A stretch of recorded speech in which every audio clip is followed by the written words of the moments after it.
Alright, this is a T55.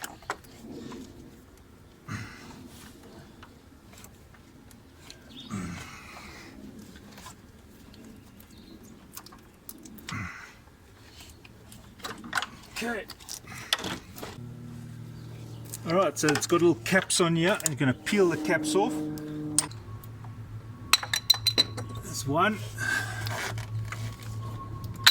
and two. Alright, so this is a T50 for the bottom tensioner.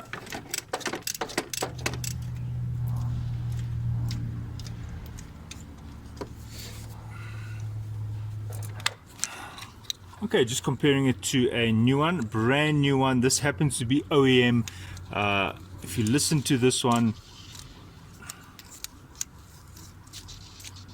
this is the replacement part number for the deflection pulley. Alright, before you put the new one in, make sure you put thread lock on. This is the blue one. There we go. This happens to be number 242 of the Loctite. You can use other brands. It's the blue one. Okay, tighten by hand, and while you're tightening it, make sure this thing can still move freely. You don't want to cross thread anything. Alright. There we go. 40, between 40 and 50 Newton meters. 50 is more on the high side. Alright, now I just want to put the cap on. Alright, so to change this tensioner, unfortunately it's not easy to find these parts separately. This happens to be the tensioner. If you are going to be getting it, these are the part numbers. And it's made by INA. There it is. Okay, so as you can see, there's a big bolt that's going through here, so you have to just unscrew that and then pull it out and insert the new one. Alright, so this is a size 16.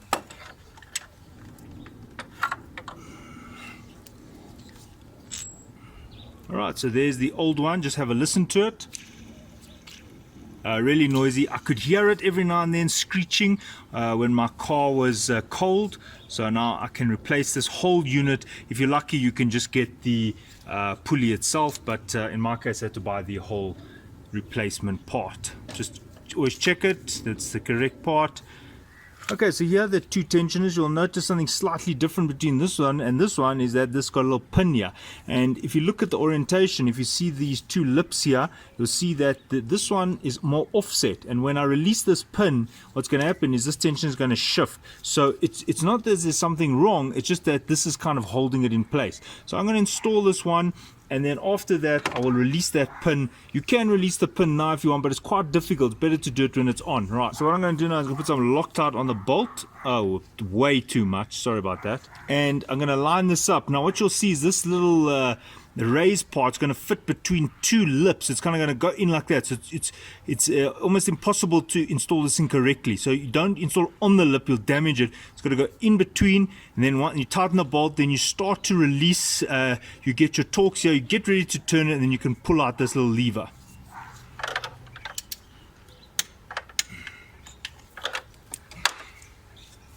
Now what you could do is you could actually put the belt in right now, because that pin is making it easier for you to put the belt in. So I'm going to put the belt on, and then I will release it and pull out that pin. Okay, it's a good idea to print a little diagram of the belt layout.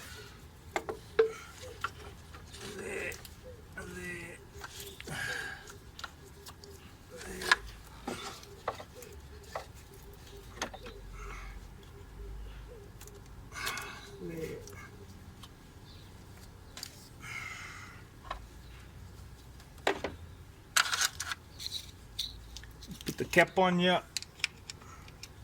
Okay, so there we go. You can see that I didn't actually have to use any tools to get this on. So now I can just open it, pull out that pin, and this will tighten onto the belt.